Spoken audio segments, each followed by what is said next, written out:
ಓಂ ನಮಃ ಶಿವಾಯ್. ಭಾರತ್ ಮಾತಾ ಶಿವಶಕ್ತಿ ಅವತಾರ್. ಶಿವ ತಂದೆಯ ನೆನಪಿದೆಯೇ? ಶಿವಬಾಬಾರವರ ವಾಣಿ. ಮುರಳಿಯ ದಿನಾಂಕ 19/7/2026. ಬೆಳಗಿನ ತರಗತಿ. Revise course 12/11/2023. ಓಂ ನಮಃ ಶಿವಾಯ. ಶ್ರೇಷ್ಠ ಪದವಿಗೆ ಆಧಾರ. ಜ್ಞಾನವೆಂಬ ತುಪ್ಪದಿಂದ ಅರ್ಧಕಲ್ಪದವರೆಗೆ ಆತ್ಮದ ಜ್ಯೋತಿಯನ್ನು ಬೆಳಗಿಸುವವರು, ಪ್ರತಿಯೊಬ್ಬ ಮಗುವನ್ನು ಮಹಾರಥಿಯ ದೃಷ್ಟಿಯಿಂದ ನೋಡುವವರು, ಎಲ್ಲರನ್ನು ವ್ಯರ್ಥದಿಂದ ಉಳಿಸಿ ಪ್ರತಿ ಹೆಜ್ಜೆಯಲ್ಲೂ ಮಾರ್ಗದರ್ಶನ ನೀಡುವ ಪರಮ ದಯಾಳು ಶಿವಬಾಬಾ ಹೇಳಿದರು. ಇಂದು ಬಾಪ್ತಾದ ತಮ್ಮ ಮಿನುಗುತ್ತಿರುವ ಜ್ಯೋತಿಗಳನ್ನು ಭೇಟಿ ಮಾಡಲು ಬಂದಿದ್ದಾರೆ. ಇಂದು ಬಾಪ್ತಾದ ಎಲ್ಲ ಮಕ್ಕಳ ಬೆಳಕನ್ನು ಪರೀಕ್ಷಿಸುತ್ತಿದ್ದರು. ಯಾರ ಬೆಳಕು ಎಷ್ಟು ತೇಜಸ್ಸಿನಿಂದ ಕೂಡಿದೆ, ಯಾರದ್ದು ಮಂದವಾಗಿದೆ, ಯಾರದ್ದು ತೀರಾ ಮಂದವಾಗಿದೆ. ಎಲ್ಲರಿಗೂ ಪ್ರೀತಿಯಂತೂ ತುಂಬಾ ಇದೆ, ನಿಶ್ಚಯವೂ ಇದೆ. ಹಾಗಾದರೆ ಇನ್ನು ಬಾಕಿ ಏನಿದೆ? ಒಳ್ಳೆಯದು.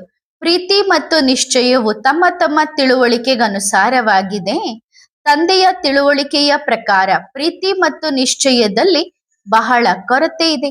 ಅದಕ್ಕಾಗಿಯೇ ಇರುವ ಬೆಳಕು ಬಹಳ ಮಂದವಾಗಿದೆ. ತಮ್ಮ ಅನುಸಾರ, ತಮ್ಮ ಆಲೋಚನೆಯ ಅನುಸಾರ, ತಮ್ಮ ವಿಚಾರಗಳ ಅನುಸಾರ ಏನೇ ಸಂಕಲ್ಪ ಮಾಡಿದರೂ ಅದು ತಂದೆಯು ಕೊಡುವ ಜ್ಞಾನದ ತುಪ್ಪದಲ್ಲಿ ನೀರನ್ನು ಬೆರೆಸಿ ಬತ್ತಿ ಹಚ್ಚಲು ಪ್ರಯತ್ನಿಸಿದಂತೆ ಆಗ ಆ ಬತ್ತಿಯು ಶಬ್ದ ಮಾಡುತ್ತದೆ. ತಂದೆಯೂ ಹೇಳಿದರು, ತಂದೆಯು ಏನನ್ನು ನೀಡುತ್ತಾರೋ, ಎಂತಹ ಜ್ಞಾನದ ತುಪ್ಪವನ್ನು ಕೊಡುತ್ತಾರೋ ಅದನ್ನೇ ತಮ್ಮ ಆತ್ಮರೂಪಿ ದೀಪದಲ್ಲಿ ಹಾಕಿ ಇದರಿಂದ ಜ್ಯೋತಿಯು ಒಂದೇ ಲಯದಲ್ಲಿ ಬೆಳಗಲಿ, ಎಂದಿಗೂ ಹೆಚ್ಚು ಅಥವಾ ಕಡಿಮೆ ಆಗಬಾರದು. ಕೆಲವೊಂದು ಮಕ್ಕಳ ಜ್ಯೋತಿಯಂತೂ ಸಂಪೂರ್ಣವಾಗಿ ಹಾರಿ ಹೋಗುತ್ತದೆ. ಮತ್ತೆ ಬೆಳಗಿಸಲು ಬಹಳ ಶ್ರಮ ಬೇಕಾಗುತ್ತದೆ. ಆದ್ದರಿಂದ ಇಂದು ಅಂತಹ ಮಕ್ಕಳನ್ನು ಭೇಟಿ ಮಾಡಲು ತಂದೆ ಬಂದಿದ್ದಾರೆ. ಪ್ರತಿಯೊಬ್ಬರೂ ಹೇಳುತ್ತಾರೆ, ಬಾಬಾ, ನನಗೆ ನಿಮ್ಮ ಮೇಲೆ ಬಹಳ ಪ್ರೀತಿ ಇದೆ ಎಂದು. ಆಗ ಬಾಬಾ ಹೇಳುತ್ತಾರೆ, ಪ್ರೀತಿಯಂತೂ ತಂದೆಗೂ ಇದೆ. ಅದಕ್ಕಾಗಿಯೇ ಮಕ್ಕಳನ್ನು ಭೇಟಿ ಮಾಡಲು ಬರುತ್ತಾರಲ್ಲವೇ. ಪ್ರೀತಿಯಲ್ಲಿ ಕೊರತೆ ಇಲ್ಲ. ಆದರೆ ಎಷ್ಟು ಪ್ರೀತಿ ಇದೆ? ಕೆಲವೊಮ್ಮೆ ತಂದೆಯು ಏನನ್ನಾದರೂ ಹೇಳಿ ಹೋದರೆ ಮಕ್ಕಳು ಅದರ ಅರ್ಥವನ್ನು ತಮ್ಮದೇ ರೀತಿಯಲ್ಲಿ ತಪ್ಪಾಗಿ ತೆಗೆದುಕೊಳ್ಳುತ್ತಾರೆ. ಹೌದು, ಕೆಲವೊಮ್ಮೆ ಒಳ್ಳೆಯ ವಿಚಾರ ಸಾಗರ ಮಂಥನ ನಡೆದರೆ ಸರಿಯಾಗಿಯೂ ತೆಗೆದುಕೊಳ್ಳುತ್ತಾರೆ. ಆದರೆ ಯೋಗವು ಚೆನ್ನಾಗಿದ್ದರೆ ವಿಚಾರ ಸಾಗರ ಮಂಥನವು ಚೆನ್ನಾಗಿರುತ್ತದೆ. ಯೋಗದ ಕೊರತೆಯಿಂದ ವಿಚಾರ ಸಾಗರ ಮಂಥನ ಮಾಡಿದರೆ ಅದರ ಅರ್ಥವೇ ಬೇರೆಯಾಗಿ ಬಿಡುತ್ತದೆ. ಆದ್ದರಿಂದ ಬಾಪ್ತಾದ ಪ್ರತಿಯೊಬ್ಬ ಮಗುವಿಗೂ ಹೇಳುತ್ತಿರುವುದೇನೆಂದರೆ, ಇಲ್ಲಿರಲಿ ಅಥವಾ ಹೊರಗಿರಲಿ, ಯೋಗವಿಲ್ಲದೆ ವಿಚಾರ ಸಾಗರ ಮಂಥನ ಮಾಡುವುದು ಸರಿಯಲ್ಲ ಎಂದು ಪರಿಗಣಿಸಲಾಗುತ್ತದೆ. ಇಡೀ ದಿನವನ್ನು ಕೇವಲ ಒಬ್ಬರಿಗೊಬ್ಬರು ಮಾತನಾಡುವುದರಲ್ಲಿ ಕಳೆದು ಬಿಟ್ಟರೆ ವಿಚಾರ ಸಾಗರ ಮಂಥನ ಹೇಗೆ ಸರಿಯಾಗಿರಲು ಸಾಧ್ಯ? ಆದ್ದರಿಂದ ಮೊದಲು ಪ್ರೀತಿ ಮತ್ತು ನಂತರ ನಿಶ್ಚಯವನ್ನು ಶಕ್ತಿಗೊಳಿಸಿ. ಪ್ರೇಮದ ಕೊರತೆ ಇದ್ದರೆ ಬುದ್ಧಿಯು ಅತ್ತ ಇತ್ತ ಅಲೆಯುತ್ತಲೇ ಇರುತ್ತದೆ. ಇಂದು ಬಾಪ್ತಾದ ಪ್ರತಿಯೊಂದು ಆತ್ಮದಲ್ಲಿ ಜ್ಞಾನದ ತುಪ್ಪವನ್ನು ಹಾಕಲು ನಿಮ್ಮೊಂದಿಗೆ ದೀಪಾವಳಿಯನ್ನು ಆಚರಿಸಲು ಬಂದಿದ್ದಾರೆ. ನಿಮಗೆಲ್ಲರಿಗೂ ದೀಪಾವಳಿಯ ಶುಭಾಶಯಗಳು. ನೀವೆಲ್ಲ ಆತ್ಮಗಳ ಜ್ಯೋತಿಯು ಬೆಳಗುತ್ತಿರಲಿ. ನಿಮ್ಮ ಜ್ಯೋತಿಯಲ್ಲಿ ಜ್ಞಾನದ ತುಪ್ಪವು ಎಷ್ಟಿರಲಿ ಎಂದರೆ ಅರ್ಧಕಲ್ಪದ ಮಾತಿರಲಿ. ದ್ವಾಪರ ಯುಗದವರೆಗೂ ಆ ಜ್ಞಾನದ ತುಪ್ಪವು ಖಾಲಿಯಾಗಬಾರದು. ನಿಮ್ಮ ಜ್ಞಾನದ ತುಪ್ಪದ ಭಂಡಾರವು ಸದಾ ಭರ್ಪೂರವಾಗಿರಲಿ. ಇಂದು ತಂದೆಯು ಎಲ್ಲ ಮಕ್ಕಳಿಗೆ ಈ ವರದಾನವನ್ನು ನೀಡುತ್ತಿದ್ದಾರೆ. ಈಗ ನಿಮ್ಮ ಬುದ್ಧಿರೂಪಿ ಜೋಳಿಗೆಯನ್ನು ಹರಡಿ ಮತ್ತು ತಂದೆಯು ನೀಡಿದ್ದನ್ನು ಪಡೆದುಕೊಳ್ಳಿ. ನೀವು ಪಡೆದುಕೊಂಡರೆ ಮಾತ್ರ ತಂದೆಯು ಕೊಡುತ್ತಾರೆ. ನೀವು ಪಡೆದುಕೊಳ್ಳದಿದ್ದರೆ ಅದು ಇಲ್ಲೇ ಉಳಿದು ಹೋಯಿತು ಎಂದು ತಿಳಿದುಕೊಳ್ಳಿರಿ. ಆಗ ಅದು ಕೆಲಸಕ್ಕೆ ಹೇಗೆ ಬರುತ್ತದೆ? ದಾತನ ಮಕ್ಕಳು ಹೇಗಿರುತ್ತಾರೆ? ನೀಡುವವರಾಗಿರುತ್ತಾರೆ ಅಲ್ಲವೇ? ನೀವು ದಾತನ ಮಕ್ಕಳಲ್ಲವೇ? ಯಾರ್ಯಾರು ದಾತನ ಮಕ್ಕಳು? ಇನ್ನೊಮ್ಮೆ ಪರೀಕ್ಷಿಸಿಕೊಳ್ಳಿ. ದಾತನ ಮಕ್ಕಳೇ ಹೌದಾ? ದಾತನ ಮಕ್ಕಳ ಮನಸ್ಸಿನಲ್ಲಿ ಬೇಡುವ ಒಂದು ಆಲೋಚನೆಯೂ ಬರುವುದಿಲ್ಲ, ಒಂದು ಸಂಕಲ್ಪವೂ ಬರುವುದಿಲ್ಲ. ನೀವು ಅಂತಹವರೇ? ತಂದೆಯೂ ಹೇಳುತ್ತಾರೆ, ಒಂದು ವೇಳೆ ಬೇಡುತ್ತಿದ್ದರೆ ಅದು ಜ್ಞಾನವಿರಲಿ, ಲೌಕಿಕ ಹಣವಿರಲಿ ಅಥವಾ ಯಾವುದಾದರೂ ಇರಲಿ, ಅವರು ಇನ್ನೂ ದಾತಾನ ಮಕ್ಕಳಾಗಿ ಪೂರ್ಣವಾಗಿ ಬೆಳೆದಿಲ್ಲ ಮತ್ತು ಅವರು ದಾನಿಗಳಲ್ಲ. ವಾಣಿಯಿಂದ ಬೇಡುವುದು ಬಹಳ ದೂರದ ಮಾತು. ಮನಸ್ಸಿನಲ್ಲಿಯೂ ಸಹ ನನಗೆ ಬೇಕು ಎಂಬ ಸೂಕ್ಷ್ಮ ಸಂಕಲ್ಪ ಮೂಡಿದರೆ ತಂದೆಯೂ ಹೇಳುತ್ತಾರೆ, ಇವರು ಇನ್ನೂ ದಾತಾನ ಮಕ್ಕಳಲ್ಲ. ಪದೇ ಪದೇ ಬೇಡುವುದು ಈ ವಿಷಯದಲ್ಲಿ ಕಲಿಯಬೇಕೆಂದರೆ ಬ್ರಹ್ಮ ಬಾಬಾರವರನ್ನು ಅನುಸರಿಸಿ. ನಂಬರ್ 1 ಆತ್ಮನಿಂದ ಕಲಿಯಿರಿ ಮತ್ತು ಜಗದಂಬಾರಿಂದ ಕಲಿಯಿರಿ. ಅವರ ಬಳಿ ಏನೂ ಇಲ್ಲದಿದ್ದರೂ, ಒಂದು ಕಾಳು ಧಾನ್ಯವಿಲ್ಲದಿದ್ದರೂ ಸ್ಥೂಲದ ಮಾತು ಬಿಡಿ, ಸೂಕ್ಷ್ಮದಲ್ಲಿಯೂ ಎಂದಿಗೂ ಬೇಡುವ ಆಲೋಚನೆ ಬರಲಿಲ್ಲ. ಬ್ರಹ್ಮ ಬಾಬಾ ಎಂತಹ ಪರೀಕ್ಷೆಗಳನ್ನು ನೋಡಿದರು, ಆದರೆ ಎಂದಿಗೂ ಯಾರಿಗಾದರೂ ಅಥವಾ ಸರ್ಕಾರಕ್ಕೆ ಸಂದೇಶ ಕಳುಹಿಸಿ ನಮ್ಮಲ್ಲಿ ಧಾನ್ಯ ಮುಗಿದಿದೆ, ನಮಗೆ ಸ್ವಲ್ಪ ಸಹಾಯ ಮಾಡಿ ಎಂದು ಹೇಳುವ ವಿಚಾರ ಬರಲಿಲ್ಲ. ಮಾಡಬೇಕೆಂದರೆ ಬ್ರಹ್ಮ ಬಾಬಾರವರನ್ನು ಅನುಸರಿಸಿ ಎಂದಿಗೂ ವ್ಯರ್ಥ ಮಾಡಲಿಲ್ಲ. ವ್ಯರ್ಥ ಎಂದರೇನು? ನಿಮ್ಮ ಬಳಿ ಎಲ್ಲವೂ ಇದ್ದರೂ ಕಣ್ಣುಗಳು ನೋಡಿ ಮನಸ್ಸು ಆ ವಸ್ತುವನ್ನು ತೆಗೆದುಕೊಳ್ಳೋಣ ಎಂದು ಹೇಳಿದರೆ ಆ ವಸ್ತು ಈಗಾಗಲೇ ನಿಮ್ಮ ಬಳಿ ಇದ್ದರೆ, ಇದನ್ನು ಬಾಬಾ ಹೇಳುತ್ತಾರೆ, ನೀವು ಬಳಸುತ್ತಿರುವ ಧನವು ಅಂದರೆ ಹಣವು ತಂದೆಯದ್ದೇ ಆಗಿದೆ ಮತ್ತು ಈಗ ನೀವು ಅದನ್ನು ವ್ಯರ್ಥ ಮಾಡುತ್ತಿದ್ದೀರಿ. ಎಲ್ಲಾ ಮಕ್ಕಳು ಪರೀಕ್ಷಿಸಿಕೊಳ್ಳಿ, ಇದು ಮಹಾರಥಿಯ ಗುರುತು. ಒಬ್ಬ 15 ವರ್ಷದ ಮಗುವಿರಲಿ ಅಥವಾ 20 ವರ್ಷದ ಮಗಳಿರಲಿ, ತಂದೆಯ ದೃಷ್ಟಿಯಲ್ಲಿ ಯಾರು ತಂದೆಯ ಯಜ್ಞವನ್ನು ಸಫಲ ಮಾಡುತ್ತಾರೋ ಅವರನ್ನು ತಂದೆಯು ಮಹಾರಥಿ ಎಂದು ಕರೆಯುತ್ತಾರೆ. ಶರೀರದ ಅಥವಾ ಜ್ಞಾನದ ವಯಸ್ಸು ಎಷ್ಟೇ ದೊಡ್ಡದಾಗಿರಲಿ, ಒಂದು ವೇಳೆ ಈಗಲೂ ವ್ಯರ್ಥ ಮಾಡುತ್ತಿದ್ದರೆ ಅವರು ಎಂದಿಗೂ ಮಹಾರಥಿಯಾಗಲು ಸಾಧ್ಯವಿಲ್ಲ. ಏಕೆಂದರೆ ತಮ್ಮ ಮನಸ್ಸಿನ ಮೇಲೆ ನಿಯಂತ್ರಣವೇ ಇಲ್ಲ. ನಿಯಂತ್ರಣವಿಲ್ಲದಿದ್ದರೆ ಮಹಾರಥಿಯಾಗುವುದು ಹೇಗೆ? ಮಹಾರಥಿಯ ಗುರುತು ಎಂದರೆ ತಂದೆಗೆ ಸಮರ್ಪಣೆ. ತಂದೆಯೂ ಹೇಳಿದ್ದಕ್ಕೆ ಜಿ ಬಾಬಾ ಎನ್ನುವುದು. ಸರಿತಾನೆ? ಇಂದು ತಂದೆಯೂ ಹೇಳಿದರು, ನೀವು ವ್ಯರ್ಥ ಮಾಡಬಾರದು ಮತ್ತು ನಿಮಗೆ ಅಗತ್ಯವಿದ್ದರೆ ಖಂಡಿತವಾಗಿ ತೆಗೆದುಕೊಳ್ಳಿ. ಇಂದು ನಾವು ಈ ವಿಷಯಗಳನ್ನೆಲ್ಲ ಏಕೆ ಹೇಳುತ್ತಿದ್ದೇವೆ ಗೊತ್ತಾ? ಏಕೆಂದರೆ ಜಗದಂಬ ತಿಳುವಳಿಕೆ ಕೊಟ್ಟರು. ಮಕ್ಕಳು ತಮ್ಮ ಮನಮತವನ್ನೇ ನಡೆಸುತ್ತಾರೆ. ಅಂದ್ರೆ ಮೈಯ ತಿಳಿಸಿ ಹೇಳಿದ್ರೂ ಕೂಡ ಮಕ್ಕಳು ತಮ್ಮ ಮನಮತವನ್ನೇ ನಡೆಸುತ್ತಾರೆ. ಜಗದಂಬ ವಿಷಯವನ್ನು ಪ್ರಜಾಪಿತ ಬ್ರಹ್ಮ ಬಾಬಾರಿಗೆ ತಿಳಿಸುತ್ತಾರೆ. ಆಗ ನಾವು ಅವರಿಗೆ ನಿರ್ದೇಶನ ನೀಡುತ್ತೇವೆ, ಹೋಗಿ ಮಕ್ಕಳ ಭಾಗ್ಯವನ್ನು ರೂಪಿಸಿ.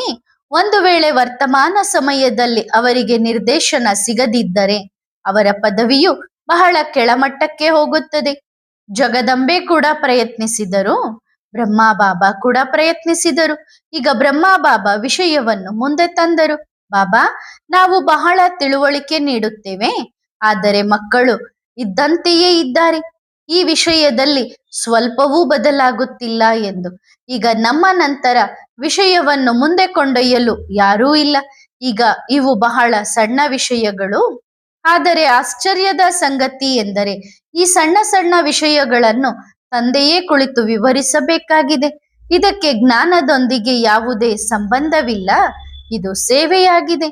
ಇದು ನಮ್ಮ ಭಾಗ್ಯವನ್ನು ಕಳೆದುಕೊಳ್ಳುವಂತೆ ಮಾಡುತ್ತದೆ. ಇಂದು ತಂದೆಯು ಎಲ್ಲ ಸಣ್ಣ ವಿಷಯಗಳ ಬಗ್ಗೆ ಗಮನ ಸೆಳೆಯಬೇಕಾಗಿದೆ. ಆಶ್ಚರ್ಯದ ಸಂಗತಿ ಎಂದರೆ ಯಜ್ಞದ ಯಾವುದಾದರೂ ಕೆಲಸ ನಿಮಗೆ ತಿಳಿದಿದ್ದರೂ ನೀವು ಅದನ್ನು ಮಾಡುವುದಿಲ್ಲ. ಆ ಕೆಲಸವನ್ನು ಮಾಡಿಸಲು ಹೊರಗಿನಿಂದ ಜನರನ್ನು ಕರೆಯಲಾಗುತ್ತದೆ. ಅವರಿಗೆ ಹಣ ಕೊಟ್ಟು ಆ ಕೆಲಸವನ್ನು ಮಾಡಿಸಲಾಗುತ್ತದೆ. ಆಶ್ಚರ್ಯವೆಂದರೆ ನಿಮಗೆ ಜ್ಞಾನವಿದೆ. ಜ್ಞಾನವಿದ್ದರೂ ನಾವು ಯೋಚಿಸುತ್ತೇವೆ, ಇಲ್ಲ ಇಲ್ಲ, ನಾವು ಮಹಾರಾಜರು, ರಾಜರು, ನಾವು ಇಷ್ಟು ಸಣ್ಣ ಪುಟ್ಟ ಕೆಲಸವನ್ನು ಹೇಗೆ ಮಾಡಲು ಸಾಧ್ಯ? ತಂದೆಯಂತೂ ಮಾಡಿಸಿಕೊಳ್ಳುತ್ತಾರೆ. ಆದರೆ ನಿಮ್ಮ ಗತಿ ಏನಾಗುತ್ತದೆ? ಈಗ ಮಕ್ಕಳು ತಮ್ಮನ್ನು ತಾವು ಪರೀಕ್ಷಿಸಿಕೊಳ್ಳಿ. ಏಕೆಂದರೆ ಹೀಗೆ ಯೋಚಿಸಬೇಡಿ, ಅರೆ ಬಾಬಾ ನಮ್ಮವರೇ ಅಲ್ಲವೇ, ನಮ್ಮ ಹತ್ತಿರವೇ ಇದ್ದಾರಲ್ಲವೇ, ನಮ್ಮ ಜೊತೆಯಲ್ಲೇ ಇರುತ್ತಾರೆ, ಹಾಗಾಗಿ ನಮಗೆ ಏನೂ ಹೇಳುವುದಿಲ್ಲ ಎಂದು. ಇಲ್ಲ, ಧರ್ಮರಾಜನ ಬಳಿ ಮನೆಯಲ್ಲಿ ಕುಳಿತುಕೊಳ್ಳುವವನಿರಲಿ, ಅವನ ಮಗನೇ ಇರಲಿ ಅಥವಾ ಎಲ್ಲೇ ಕುಳಿತುಕೊಳ್ಳುವವನಿರಲಿ, ಅವನ ಬಳಿ ಪ್ರತಿಯೊಂದು ಆತ್ಮದ ಲೆಕ್ಕಪತ್ರವಿದೆ. ಇಂತಹ ವಿಷಯಗಳನ್ನು ಈಗ ತಂದೆಯು ವಿವರಿಸಬೇಕೆಂದರೆ ಈಗಲೂ ಪ್ರೀತಿಯ ಕೊರತೆ ಇದೆ ಮತ್ತು ನಿಶ್ಚಯದ ಕೊರತೆ ಇದೆ ಎಂದು ತಿಳಿಯಿರಿ. ಒಂದು ವೇಳೆ ಪ್ರೇಮ ಮತ್ತು ನಿಶ್ಚಯ ಎರಡೂ ಇದ್ದರೆ ತಮ್ಮ ಸಂಸ್ಕಾರಗಳಿಗೆ ವಶರಾಗಿರುವುದನ್ನು ಬದಲಾಯಿಸಿಕೊಳ್ಳಿ. ಏಕೆಂದರೆ ಅಂತಿಮ ಸಮಯ ನಡೆಯುತ್ತಿದೆ. ಅಂತಿಮ ಸಮಯ ಬಂದಿದೆ ಎಂದು ಭಾವಿಸಿ. ಇನ್ನು 2 ಗಂಟೆಯ ನಂತರ ನಿಮ್ಮ ಶರೀರವು ಬಿಟ್ಟು ಹೋಗಲಿದೆ ಮತ್ತು ನಿಮ್ಮ ಮನಸ್ಸಿನಲ್ಲಿ ತೀವ್ರ ಇಚ್ಛೆ ಮೂಡಿತು. ನನಗೆ ಇದು ಬೇಕು, ಅದು ಬೇಕು, ಹೀಗೆ ಬೇಕು ಎಂದು. ಮತ್ತು ಈ ಬೇಕು ಬೇಕು ಎನ್ನುವುದರಲ್ಲಿ ನಿಮ್ಮ ದೇಹದ ತ್ಯಾಗವಾಯಿತು. ನೀವು ಶರೀರ ಬಿಟ್ರಿ ಅಂದ್ರೆ ನೀವು ಎಲ್ಲಿ ಬೇಕು ಬೇಕು ಎಂಬ ಮಾರುಕಟ್ಟೆಯಲ್ಲಿ ನಿಂತಿದ್ದೀರೋ ಅಲ್ಲಿಯವರೆಗೆ ನಿಮ್ಮ ಇನ್ನೊಂದು ಶರೀರ ಸಿದ್ಧವಾಗುವವರೆಗೆ ನೀವು ಭೂತವಾಗಿ ಆ ಮಾರುಕಟ್ಟೆಯಲ್ಲೇ ಅಲೆಯುತ್ತಿರುತ್ತೀರಿ. ಫರಿಸ್ತಾ ಆಗಿ ತಂದೆಯ ಬಳಿ ಬರಲು ಸಾಧ್ಯವಿಲ್ಲ. ಫರಿಸ್ತಾ ಹೇಗೆ ಆಗುತ್ತೀರಿ? ಏಕೆಂದರೆ ನೀವು ಒಂದು ಸಂಸ್ಕಾರವನ್ನು ಹಿಡಿದುಕೊಂಡು ಈ ದೇಹವನ್ನು ತ್ಯಾಗ ಮಾಡಿದರೆ ಫರಿಷ್ಠಾ ಹೇಗೆ ಆಗುತ್ತೀರಿ? ಯೋಚಿಸಿ ನೋಡಿ. ಅಂತಮತಿ ಸೋಗತಿ, ಅಂತಿಮ ಸಮಯದಲ್ಲಿ ಯಾವ ಸ್ಥಿತಿ ಇರುತ್ತದೆಯೋ ಅಂತಹ ಸ್ಥಿತಿಯಲ್ಲೇ ಶರೀರವು ಬಿಟ್ಟು ಹೋಗುತ್ತದೆ. ಈಗ ಮಕ್ಕಳೇ, ನಿಮ್ಮ ಪರೀಕ್ಷೆಯನ್ನು ಮಾಡಿಕೊಳ್ಳಿ. ನೀವು ಸಿದ್ಧರಾಗಿದ್ದೀರಾ? ಅವರು ಕನ್ಯೆಯರಿಬ್ಬರಿರಲಿ, ಸಹೋದರಿಯರಿರಲಿ ಅಥವಾ ಯಾರೇ ಇರಲಿ, ತಂದೆಯ ಮುಂದೆ ಇಂದು ಎಲ್ಲರೂ ಆತ್ಮರೂಪದಲ್ಲಿ ಕುಳಿತಿದ್ದಾರೆ ಮತ್ತು ತಂದೆಯು ಆತ್ಮನೊಂದಿಗೆ ಮಾತನಾಡುತ್ತಿದ್ದಾರೆ, ಶರೀರದೊಂದಿಗಲ್ಲ. ಮತ್ತು ಬಾಬಾ ಹೀಗೆ ಯೋಚಿಸುತ್ತಿಲ್ಲ. ಹೌದು, ಇವರು ಜ್ಞಾನಕ್ಕೆ ಬಂದು ಬಹಳ ಕಡಿಮೆ ಸಮಯವಾಗಿದೆ. ಇವರಿಗೆ ಹೆಚ್ಚು ತಿಳುವಳಿಕೆ ನೀಡುವುದು ಒಳ್ಳೆಯದು. ಇವರು ಬಹಳ ಹಳೆಯವರು, ಅಂದ್ರೆ ಹಳಬರು, ಹಾಗಾಗಿ ಇವರಿಗೆ ತಿಳುವಳಿಕೆ ಕಡಿಮೆ ಎಂದು ಇಲ್ಲ. ಇಂದು ಬಾಬನ ದೃಷ್ಟಿಯಲ್ಲಿ ಮತ್ತು ತಂದೆಯ ಸಾಲಿನಲ್ಲಿ ಎಲ್ಲರೂ ಸಮಾನವಾಗಿ ಕುಳಿತಿದ್ದಾರೆ. ಇಲ್ಲಿ ಯಾರು ಮಹಾರಥಿಯಲ್ಲ ಮತ್ತು ಯಾರು ಸಣ್ಣ ಮಗುವಲ್ಲ, ಏನೂ ಇಲ್ಲ. ತಂದೆಯ ದೃಷ್ಟಿಯಲ್ಲಿ ಪ್ರತಿಯೊಬ್ಬ ಮಗುವು ಮಹಾರಥಿಯೇ. ಸಣ್ಣ ಅಥವಾ ದೊಡ್ಡವರು ಎಂದು ತಂದೆ ಎಂದಿಗೂ ನೋಡುವುದಿಲ್ಲ. ಹೌದು, ಶರೀರದ ವಯಸ್ಸಿನ ಪ್ರಕಾರ ಸಣ್ಣವರಿಗೆ ಬಹಳ ಪ್ರೀತಿಯಿಂದ ಮತ್ತು ದೊಡ್ಡವರಿಗೆ ಗೌರವ ನೀಡುವುದು ಆತ್ಮದ ಸಹಜ ಗುಣವಾಗಿದೆ. ನಮಗಿಂತ ಮೊದಲು ಈ ಪ್ರಪಂಚಕ್ಕೆ ಬಂದಿರುವ, ನಮಗಿಂತ ಮೊದಲು ಈ ಸೃಷ್ಟಿಗೆ ಬಂದಿರುವ ಆತ್ಮಕ್ಕೆ ನಾವು ಹೃದಯದಿಂದ ಪ್ರಣಾಮ ಮಾಡಬೇಕು, ಗೌರವ ಕೊಡಬೇಕು. ಹೇ ಆತ್ಮವೇ, ನೀವು ನಮಗಿಂತ ಮೊದಲು ಈ ಪ್ರಪಂಚವನ್ನು ನೋಡಿದ್ದೀರಿ. ಹಾಗಾಗಿ ನಮಗಿಂತ, ನಮ್ಮ ಈ ದೇಹರೂಪಿ ಉಡುಪಿಗಿಂತ, ಬಟ್ಟೆಗಿಂತ ನಿಮ್ಮ ದೇಹರೂಪಿ ಉಡುಪು ದೊಡ್ಡದಾಗಿದೆ. ಆದ್ದರಿಂದ ನಾವು ನಿಮ್ಮ ಮಾತನ್ನು ಗೌರವಿಸುತ್ತೇವೆ. ಮತ್ತು ಯಾರು ದೊಡ್ಡವರಿದ್ದಾರೋ, ಸಣ್ಣ ಮಕ್ಕಳಾಗಿ ಬಂದಿದ್ದಾರೋ ಅವರಿಗೆ ನೀವು ಏನ್ ಹೇಳಬೇಕು? ಹೇ ಆತ್ಮವೇ, ನಾನು ನಿಮಗಿಂತ ಮೊದಲು ಬಂದಿದ್ದೇನೆ. ನಾನು ಬಹಳಷ್ಟನ್ನು ನೋಡಿದ್ದೇನೆ, ಬಹಳಷ್ಟನ್ನು ಮಾಡಿದ್ದೇನೆ. ಈಗ ನಿಮ್ಮ ಸರದಿ ನೋಡಿ. ನಾನು ನಿಮಗೆ ಇಲ್ಲಿ ಏನಾಗುತ್ತದೆ, ಹೇಗೆ ಆಗುತ್ತದೆ ಎನ್ನುವುದೆಲ್ಲವನ್ನು ತಿಳಿಸುತ್ತೇನೆ.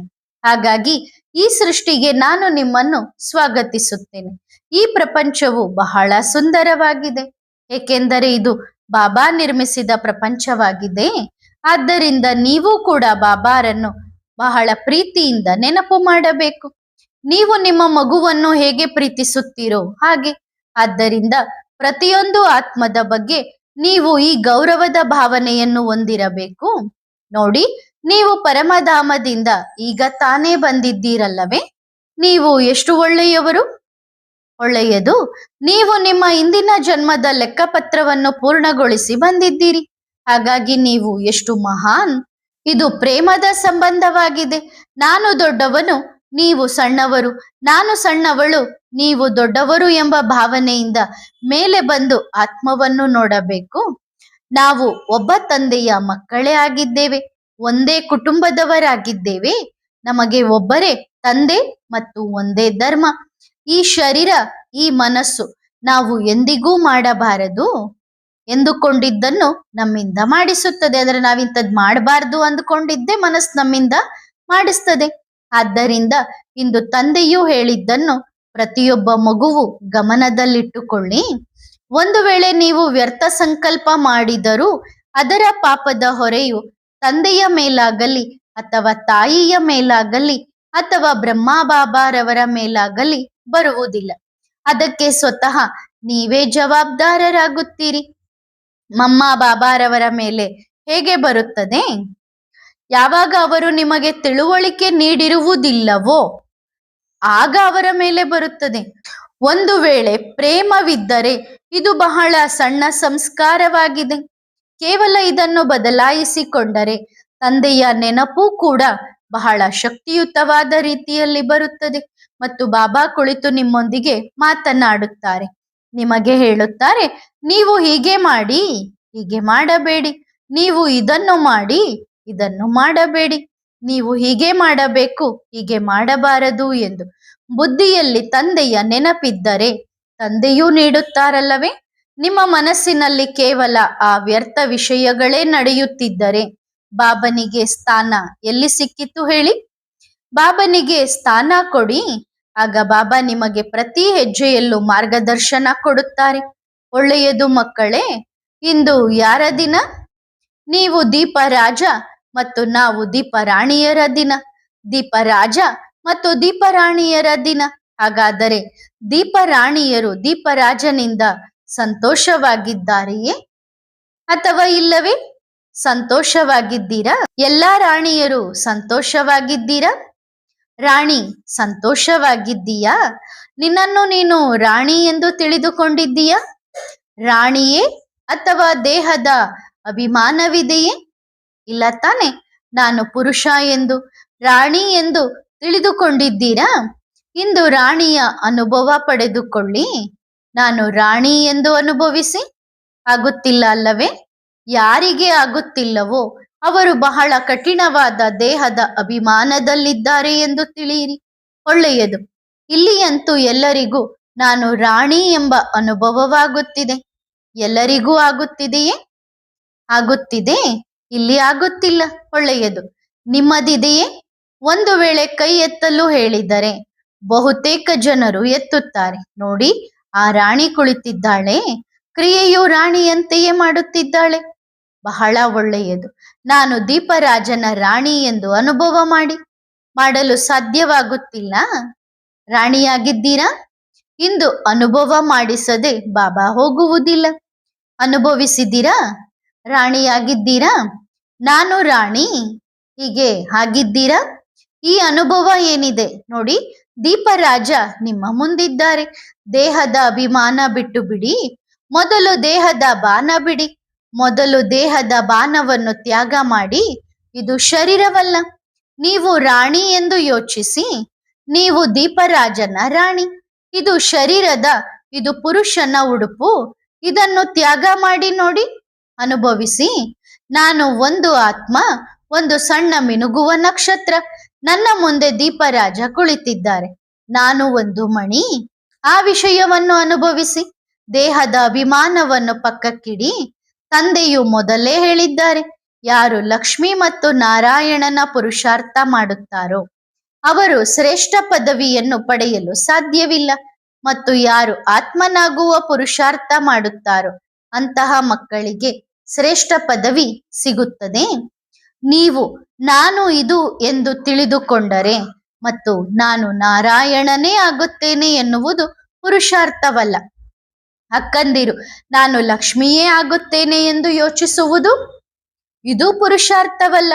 ಒಂದು ವೇಳೆ ಆತ್ಮದ ಪಾಠ ಪಕ್ಕಾ ಮಾಡಿಕೊಂಡರೆ, ಅಂದರೆ ನಾನು ಆತ್ಮ ಮತ್ತು ನನ್ನ ಪುರುಷಾರ್ಥದ ಪ್ರಕಾರ ನಾನು ಲಕ್ಷ್ಮಿಯಾಗಲಿ ಅಥವಾ ನಾರಾಯಣನಾಗಲಿ, ನನ್ನ ಪಾತ್ರದ ಪ್ರಕಾರ ನೀವು ಯಾವ ಪದವಿಯನ್ನು ಕೊಡಲು ಬಯಸುತ್ತೀರೋ ಬಾಬಾ ನನಗೆ ಅದೆಲ್ಲವೂ ಸ್ವೀಕಾರಾರ್ಹ ಎಂದು ಹೇಳುತ್ತಾರೆ. ಅಂದ್ರೆ ನೀವು ಲಕ್ಷ್ಮಿ ಪಾತ್ರ, ನಾರಾಯಣನ್ ಪಾತ್ರ ಕೊಟ್ಟರು ನನಗೊಪ್ಪಿಗೆ ಇದೆ ಅಂತ. ಹಾಗಾದರೆ ನಿಮ್ಮನ್ನು ನೀವು ಪರೀಕ್ಷಿಸಿಕೊಳ್ಳಿ. ಆತ್ಮನ ಪಾಠ ಪಕ್ಕಾ ಇದೆಯೇ?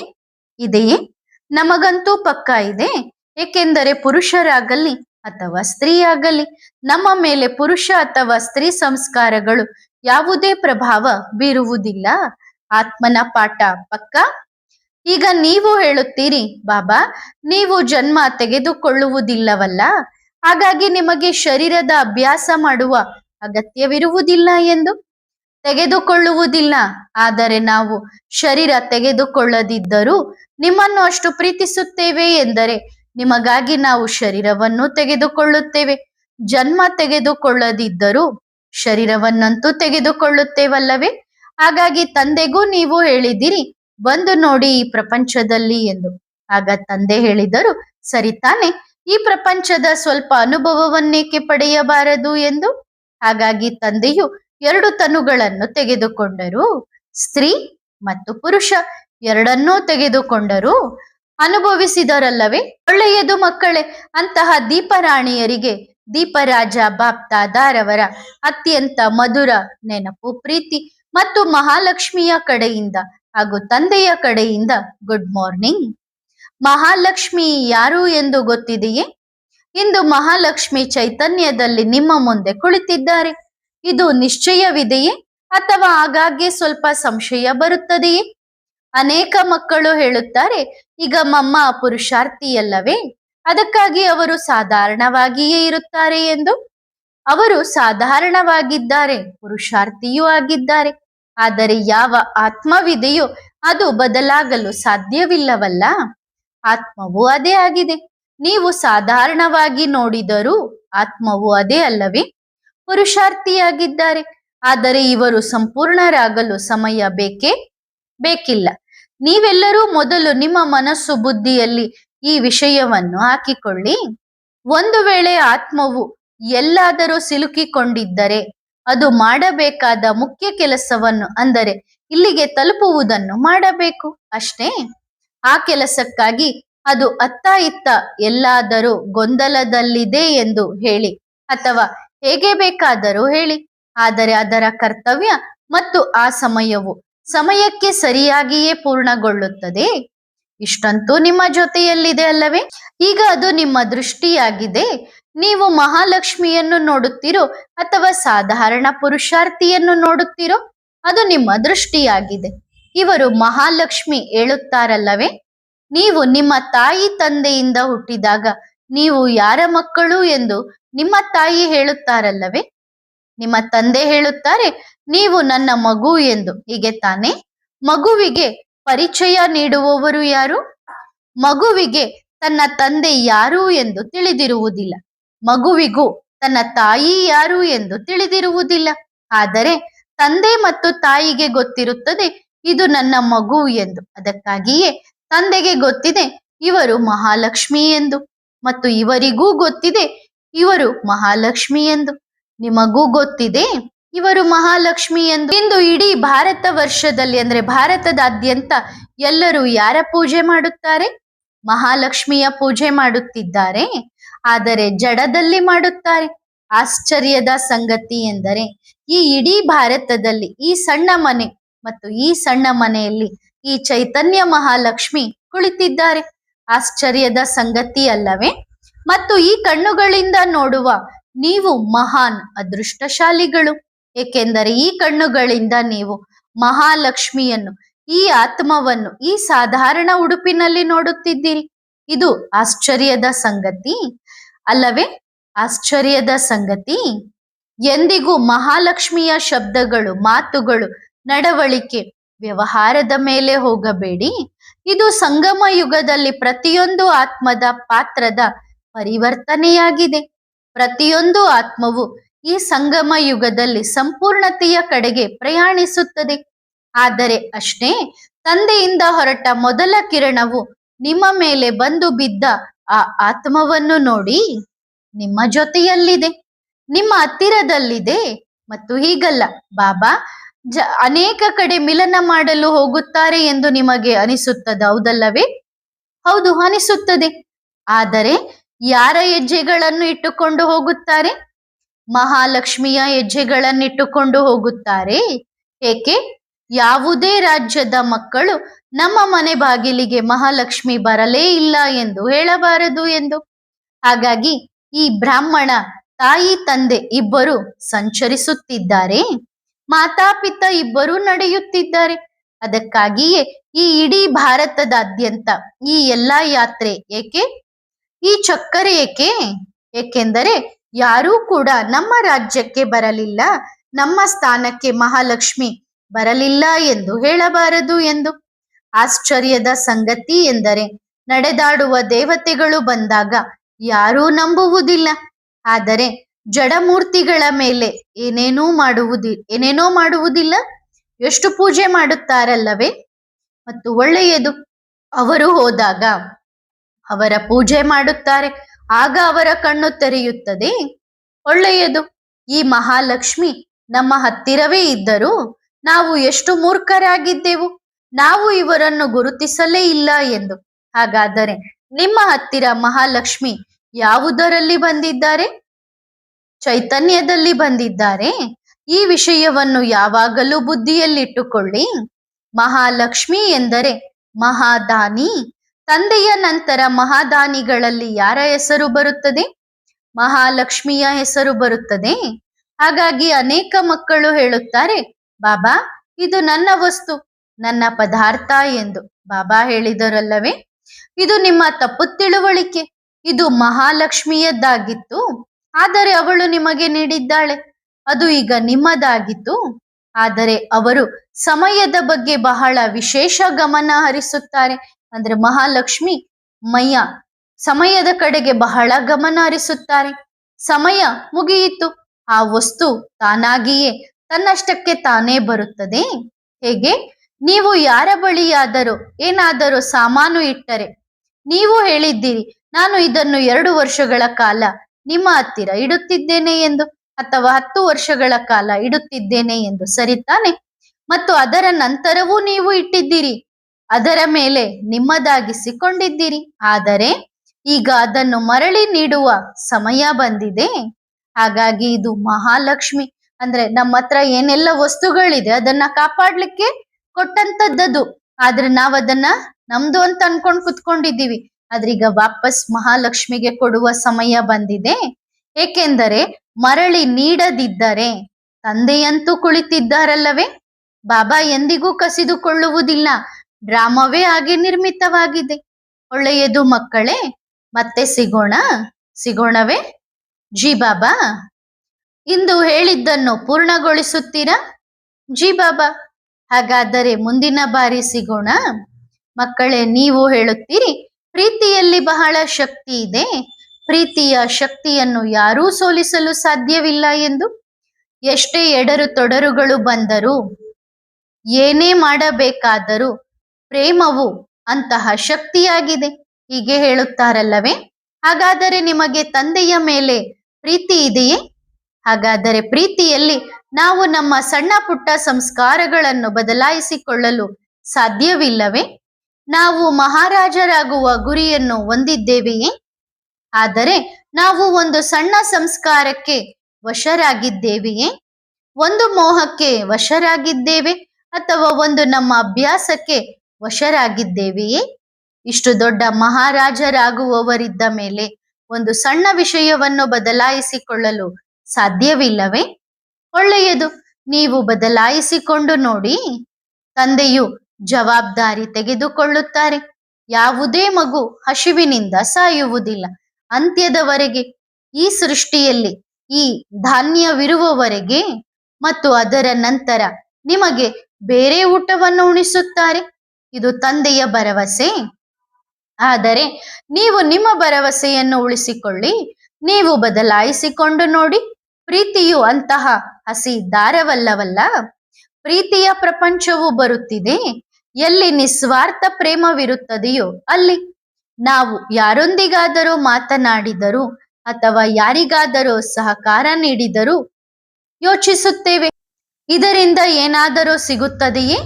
ಇವರಿಗೆ ಸಹಯೋಗ ಕೊಡುತ್ತಿದ್ದೇನೆ, ಏನಾದರೂ ಮತ್ತೆ ಪಡೆಯುತ್ತೇನೆ ಎಂದು. ನಾವು ಇಷ್ಟು ಸಹಯೋಗ ಕೊಟ್ಟಿದ್ದೇವೆ ಅಂದ ಮೇಲೆ ಏನನ್ನು ಪಡೆಯದೆ ಬಿಡುತ್ತೇವೆಯೇ? ಹೀಗಾಗಬಾರದು. ಇದು ಪ್ರೀತಿಯಲ್ಲ, ಇದು ಸ್ವಾರ್ಥ. ನಾನ್ ಸಹಯೋಗ ಕೊಟ್ಟಿನಿ ಅಂದ ಮೇಲೆ ಅವ್ರ ಅದಕ್ಕೆ ರಿಟರ್ನ್ ನನಗೇನಾದ್ರೂ ಕೊಡ್ಲೇಬೇಕು ಅನ್ನೋದು ಸ್ವಾರ್ಥ. ಮತ್ತು ಸತ್ಯಯುಗದಲ್ಲೇನಾಗುತ್ತದೆ? ನಿಸ್ವಾರ್ಥವಾಗಿರುತ್ತದೆ. ಒಳ್ಳೆಯದು. ಹಾಗಾದರೆ ನೀವು ಸತ್ಯಯುಗಕ್ಕೆ ಹೋಗುವವರಲ್ಲವೇ? ಹಾಗಾದರೆ ನಿಮ್ಮ ಆಳವಾದ ಪರೀಕ್ಷೆ ಆಗುತ್ತದೆ. ಎಂತಹ ಪರೀಕ್ಷೆ? ಆಳವಾದ ಪರೀಕ್ಷೆ ಆಗುತ್ತದೆ. ಈ ಪ್ರಪಂಚದ ಪರೀಕ್ಷೆಯಲ್ಲಿ ನಿಮ್ಮ ಜೇಬನ್ನು ಪರೀಕ್ಷಿಸುತ್ತಾರೆ, ಎಷ್ಟಿದೆ, ಏನಿದೆ ಎಂದು. ಆದರೆ ಈ ಸತ್ಯಯುಗದ ಗೇಟ್ನಲ್ಲಿ ಪ್ರವೇಶ ಮಾಡುವಾಗ ಪರೀಕ್ಷೆ ಆಗುತ್ತದಲ್ಲವೇ? ಆಗ ಆತ್ಮದ ಜೇಬನ್ನು ಪರೀಕ್ಷಿಸುತ್ತಾರೆ. ಇದರಲ್ಲೇನಿದೆ, ಏನಿಲ್ಲ ಎಂದು ಎಲ್ಲವನ್ನೂ ಅಲ್ಲೇ ತೆಗೆಸುತ್ತಾರೆ. ಎಲ್ಲಿ? ಧರ್ಮರಾಜ್ಪುರಿಯಲ್ಲಿ ಜೇಬನ್ನು ಖಾಲಿ ಮಾಡಿಸುತ್ತಾರೆ. ಕೆಲವರು ಇನ್ನೂ ಒಳಗಿನ ಜೇಬಿನಲ್ಲಿ ಹಾಕಿಟ್ಟುಕೊಂಡಿರುತ್ತಾರೆ. ಆಗ ಶಂಕರಪುರಿಯಲ್ಲಿ ಇಡೀ ಖಾತೆ ನಾಶ. ಏನೂ ಇಲ್ಲ, ಒಂದು ಕಾಳು ಧಾನ್ಯವೂ ಇಲ್ಲ.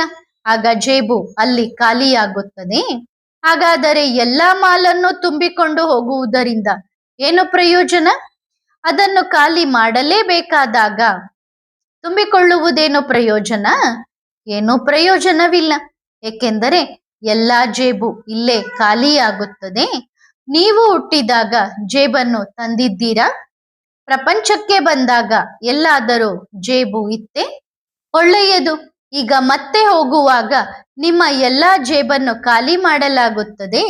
ನಿಮ್ಮ ಕೈ ಕಾಲುಗಳಲ್ಲಿ ಸಣ್ಣ ಪುಟ್ಟ ಚಿನ್ನ ಬೆಳ್ಳಿ ಏನಾದರೂ ಇದ್ದರೂ ಅದನ್ನು ಕೂಡ ತೆಗೆಯಲಾಗುತ್ತದೆ.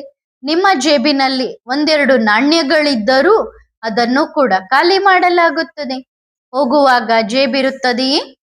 ಇರುತ್ತದೆಯೇ? ಇಲ್ಲವಲ್ಲ. ಹಾಗಾದರೆ ಇಷ್ಟೆಲ್ಲ ಗಲಾಟೆ ಯಾವುದಕ್ಕಾಗಿ? ಏಕೆ?